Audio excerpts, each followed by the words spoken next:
Hello and welcome to Next Level English. We're trying to get your English up for the next level or even the one after that. Today we have a 5 minutes 5 features video on Storm on the Island, which comes from the Power and Conflict side of the AQA Anthology.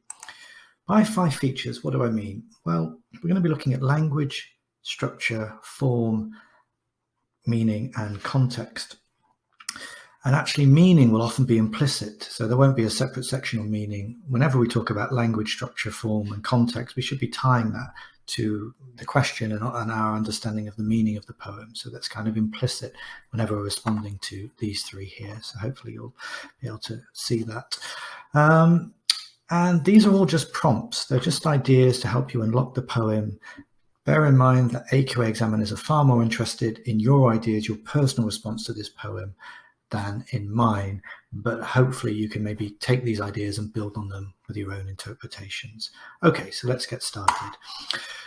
I would always go suggest to my students look at things that are obvious. And here, how does the poem look on the page? Well, it looks as a single stanza, a single chunk of free verse, and it looks squat. And we have this word squat, which is talking about the dwellings that the islanders have built to withstand these violent storms that they experience.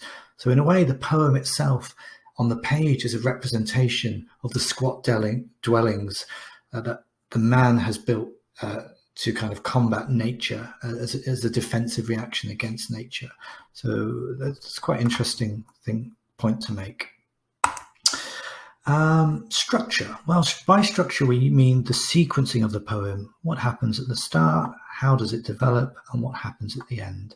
What we notice here is we have these inclusive pronouns. We are prepared. We build our houses, which makes it start like a private conversation between the speaker and the reader, as if this is a shared experience, a common everyday conversation between islanders, and you're being kind of included in that. What happens next is quite interesting, that we have these moments in the poem when the violence of the storm is kind of shown structurally through the use of enjambment and the lack of end stopping. End stopping means punctuation, like here, a full stop at the end of the line. But in this passage here, nor are there trees which might prove company when it blows full blast, you know what I mean, leaves and branches.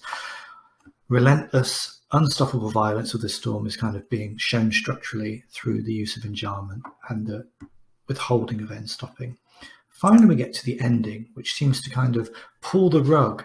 Having built up this storm into something terrifying and pummeling and exploding and dangerous and violent, at the very end it says, strange, it is a huge nothing that we fear.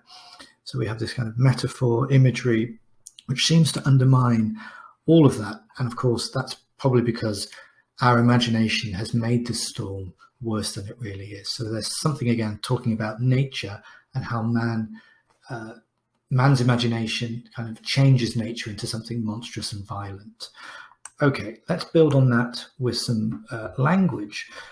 When he builds up this storm into something monstrous and violent, what we notice is that there's a lexical field of military language. So we have words like blast, shelter, we might think of bomb shelter, nuclear shelter, exploding comfortably, exploding, dive, like a dive bomber, strafes, like planes, Spitfires strafing battleships, bombarded, obviously bombs being unloaded, and salvo, it's where you keep weapons.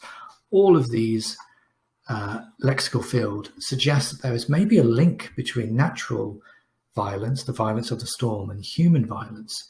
So now we're going to come on to our meaning, but we're going to link that to context. Context shouldn't be something that's just thrown in there. It should always be tied up to the meaning of the poem. So let's have a look at that now. This lexical field suggests the literal natural storm is symbolic of other man-made storms in Heaney's life. It could represent the political violence, bonds of the Irish Troubles, which Heaney experienced as a poet living in Belfast. It could also suggest how human communities have to build shelters against such political threats in the same way as they do against natural threats. Now, I would stress, always try and give in some alternative interpretations. That modal verb could is your friend, and try and use it once or twice in an answer to show that there is more than one way of reading the poem. Okay, so hopefully those 5 minutes, 5 features have